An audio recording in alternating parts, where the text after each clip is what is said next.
Sidebar: the hackers will hack. One of the refrains we're hearing from the lawyers who work for the RIAA is that the rule of law will be restored to the net, that copyright can be reinstated, that they can put the genie back in the bottle. If you've been following the Napster debate, you have heard the lawyers describe how they can spam the system.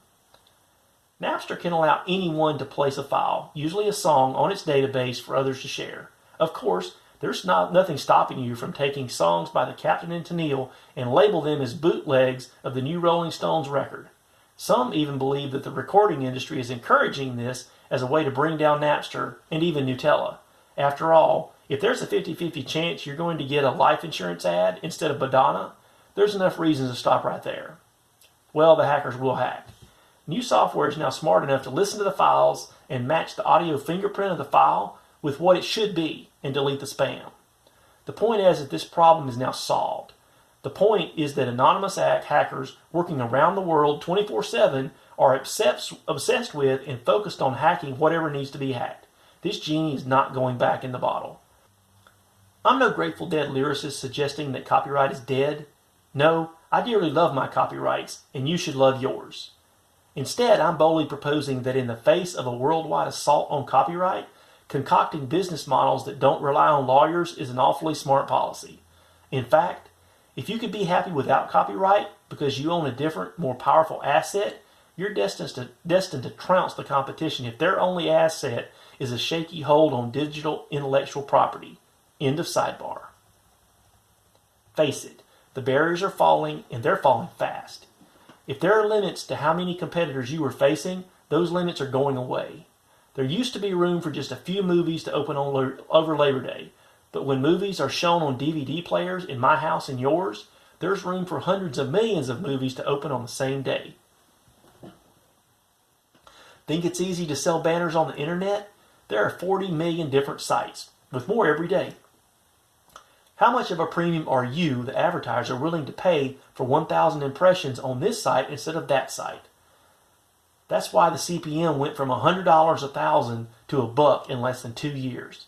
What happens to the ad sales of your TV network when there are 40 million different TV networks? What happens to the budget of your new art house movie when there are millions of people cranking out their own art house movies? You're not going out of business tomorrow. The structures you've built and perfected are going to stick around for a long time. We still want blockbuster movies in the top 40 and Tom Clancy's new book, but it's not going to get better, more profitable, or more fun. It's going to get worse. As I wrote this, NBC has flown hundreds of its best people to Sydney. It is possible to overpay for the Olympics. When the mass market is long gone and the network viewership is at an all-time low, probably not. It's a fun way to revisit the glory days of Ed Sullivan and Mary Tyler Moore. Alas, in the long run, the folks who run the Olympics will end up with all the money, and NBC, or whatever network is dumb enough to take its place, ends up with 2 weeks of memories and a black hole where their wallet used to be. People are wringing their hands over NBC's Olympic ratings. They say they're lousy because of the time zone issue. Nonsense. They're lousy because Americans are no longer willing to sit down for 2 weeks and all watch the same stuff, especially when it's jammed with irrelevant commercials. I think there's a typo here. Seth asked if it was possible for NBC to overpay for the Olympics and answered probably not. Reading his context, when the mass market is long gone and the network viewership is at an all-time low, it would seem that NBC might have overpaid for rights to the Sydney Olympics. Based on initial feedback and reported viewership numbers, it is sounding like NBC might have gotten a worse deal now, 16 years later in Pyongyang, than it did then. Coupling disappointing performances from some American athletes with the ready availability of results information in real time, why would viewers wait for a packaged convergent coverage? It is a simple reality that an interested audience member will no longer wait 8 to 12 hours for information than he or she can get immediately from her array of online available sources. The alert reader now interrupts and shouts, "Wait a minute. After all, Pop.com just went bust. Viacom spent a ton on MTVI, and look where it got them. And Warner Brothers spent years and years with an entertainment portal lately called Entertaindom, and it tanked as well." We're not against new media, we just think it's a bit of a fraud. And my response is to cry foul. I spent years dealing with many of these organizations, and I was astonished and overwhelmed By the combination of old media thinking, arrogance, and lack of vision, they manage to squeeze in just a very few well-furnished audiences. Compare, for example, Sticky Flicks with Pop.com. Sticky Flicks is viral. Pop.com was centrally controlled, a broadcast model. Sticky Flicks has appropriate overhead, almost none. Pop.com had hundreds of people all over the world giving up lucrative gigs in old media for lucrative gigs in new media. Or how about Entertaindom? Busy streaming the trailers for Batman movies when they could have been building a permission asset.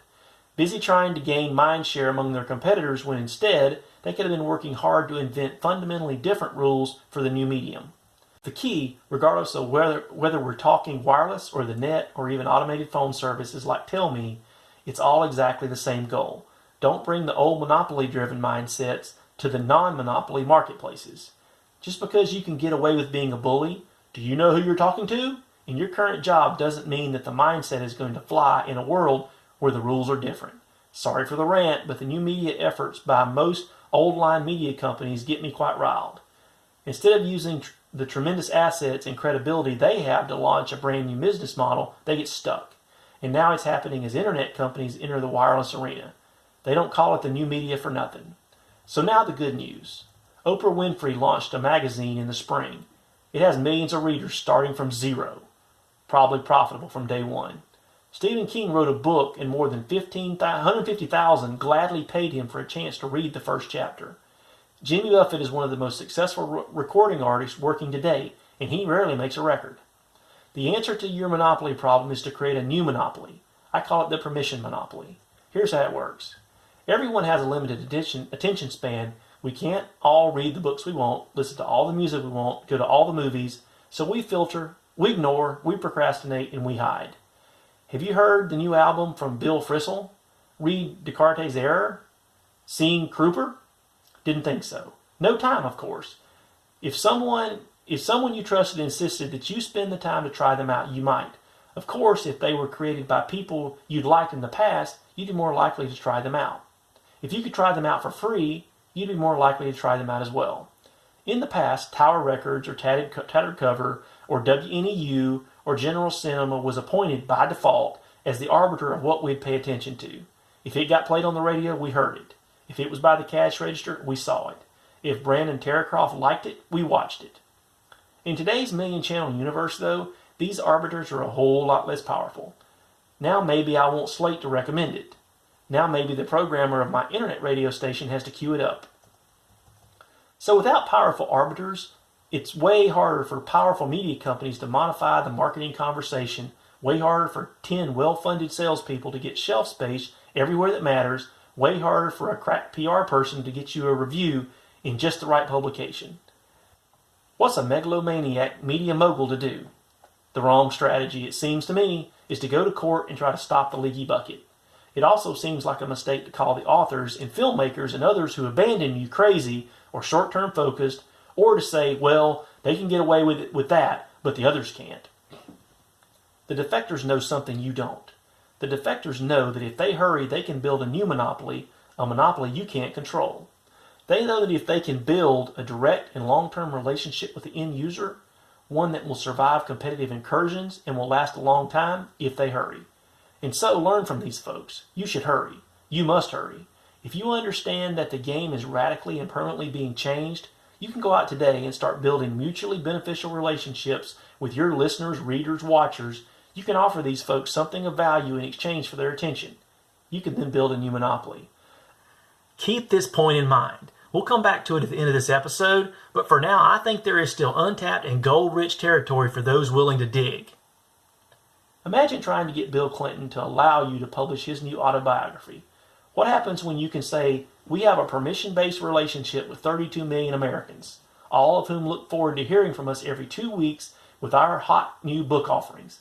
And by the way, our competitors don't even have 10 names. What happens when you're trying to break a great new trance band and you have permission to send the first single by email to 600,000 kids who love the last trance band you broke? Think that helps your career? Please note, I'm talking about treating customers the way you and other marketers haven't been treating them for a century. No churn and burn, no contemptuous, we'll talk to you when we want to, otherwise keep quiet. And no renting, buying, or selling lists. No, I'm talking about treating this new client the same way you treat your most important retail account or radio station or theater owner. You don't show up at his house in the middle of the night, or if you do, you bring a box of Cubans.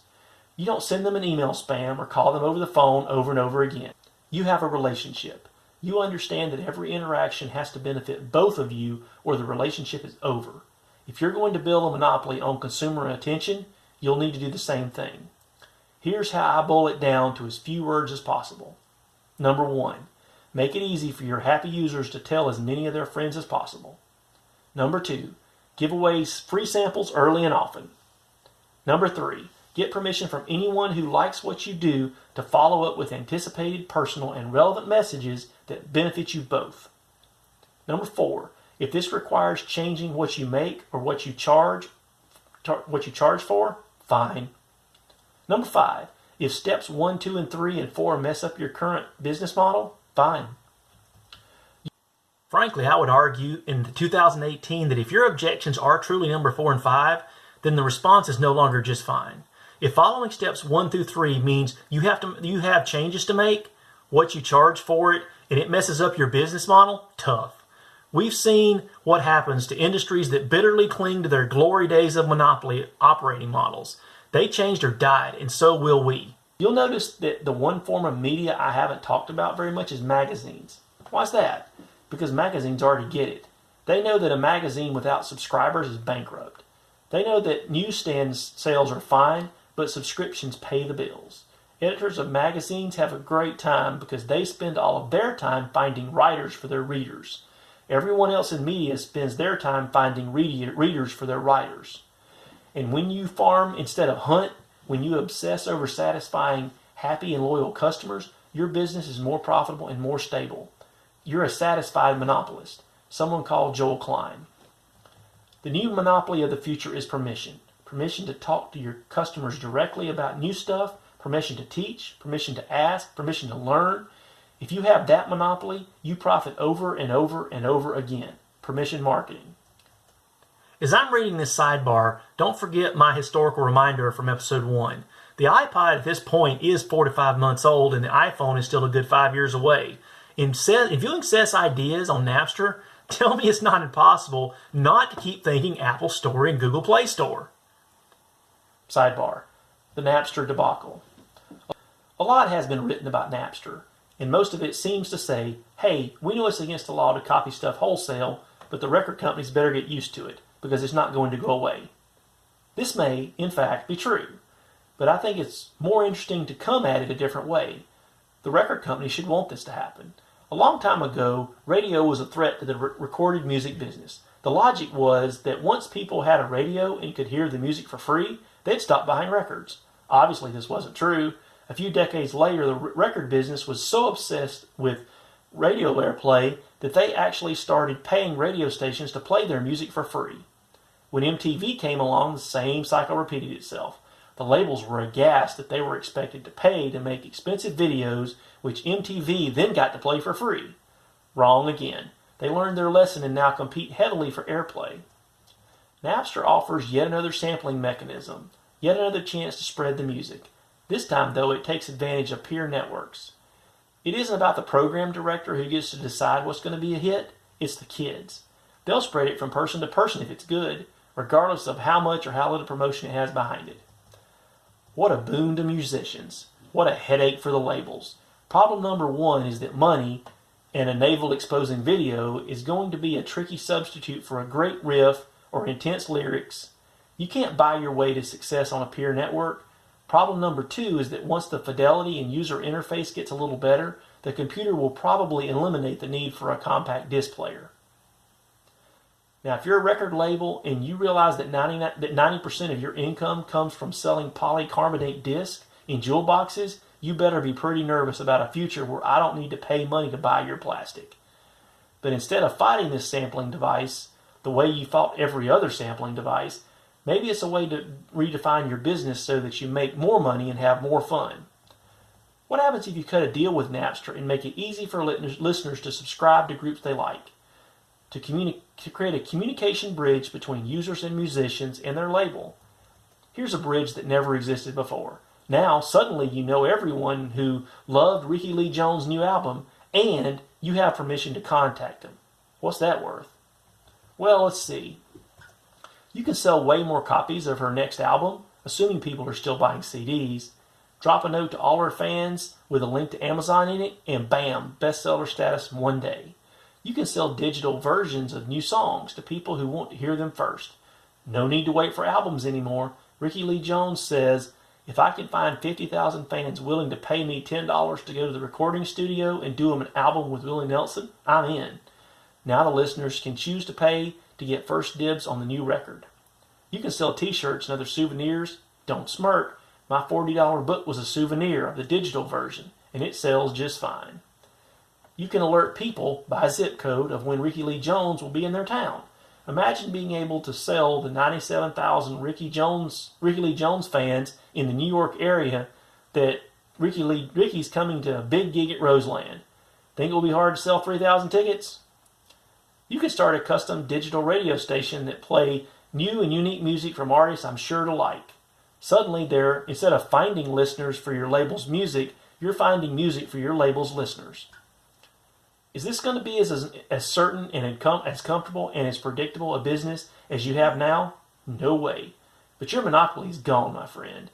And it seems like you have two choices. Be the first to embrace the new monopoly, permission to talk to fans, or lose. Think about the dynamic from the musician's point of view. Wealthy, successful musicians, your bread and butter, have an incentive to be like the Grateful Dead, to put their music out to ever more people, strokes their egos, and to profit from backlist and tours or souvenirs or incremental record sales. Not all of them will do this, of course, but do you even want to lose a few? At the same time, the great unwashed, the unsigned bands have nothing at all to lose. They can build a real following, generate listeners and audience just by using these new sampling techniques. Then, when they're hot, some of them will sell out and sign a deal with you. But soon, many will realize that they'll make more money and have more fun just hiring a firm to help them do that. And once these new bands have a monopoly on the attention and permission of their fans, they can leverage that monopoly over and over again. They can use it to introduce new songs or new records or new tours, or sit down with this one, they can get it to introduce new bands. The problem is certainly moving. It's moving from 5 oligopolistic status quo gatekeepers that control money and promotion and retail to a much messier, faster-moving, more interesting amalgamation of database keepers, musicians, and fans. Today there's a chance to co-opt parts of that system. Tomorrow that chance will be.